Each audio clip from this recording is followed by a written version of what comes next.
काल देशाचे आपले सर्वांचे लाडके रेल्वे मंत्री श्री अश्विनी वैष्णव यांचा मला काल अचानकच फोन आला।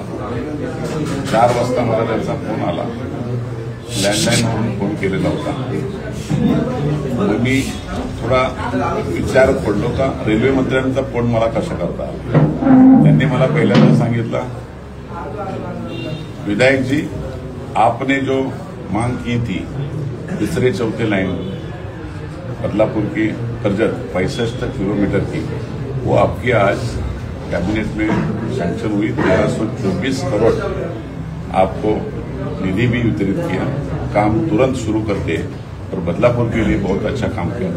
आपण कुठून कुठपर्यंत तिसरी आणि चौथी 65 किलोमीटरची लाईन आहे ती कर्जत पर्यंत, आणि खूप मोठं काम तिसरी आणि चौथी लाईन झाल्याशिवाय आपल्याला रेल्वेचा प्रश्न सुटणारच नव्हते, आणि त्यासाठी खूप प्रयत्न होते, पण त्याला यश येत नव्हतं। त्याला खरं म्हणजे बदलापूरकरांना ही फार मोठी आज देणगी आहे। काल रेल्वे मंत्र्यांनी निश्चितपणे एक चांगला निर्णय बदलापूर कर्जतसाठी घेतला, आणि त्यांचं मनापासून मी अभिनंदनही केलं।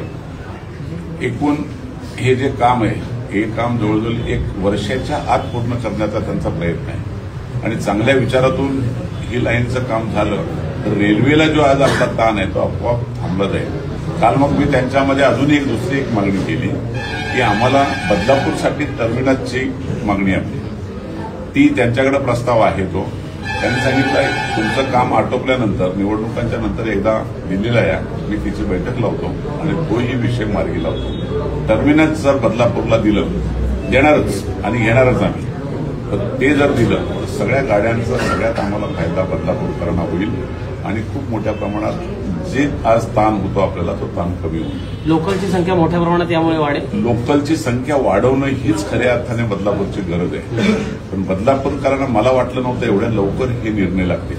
मला अगदी वाटलं होतं की मार्चच्या बजेटला कदाचित येईल, पण त्यांनी लवकरात लवकर हा निर्णय देऊन खरं म्हणजे बदलापूरकरांना रेल्वेने ही देणगी दिलेली 1324 कोटीची खऱ्या अर्थाने एक भेट दिली। त्यामुळे बदलापूरच्या जनतेने जनतेच्या वतीने मी मनापासून त्यांचं अभिनंदन करतो। येस।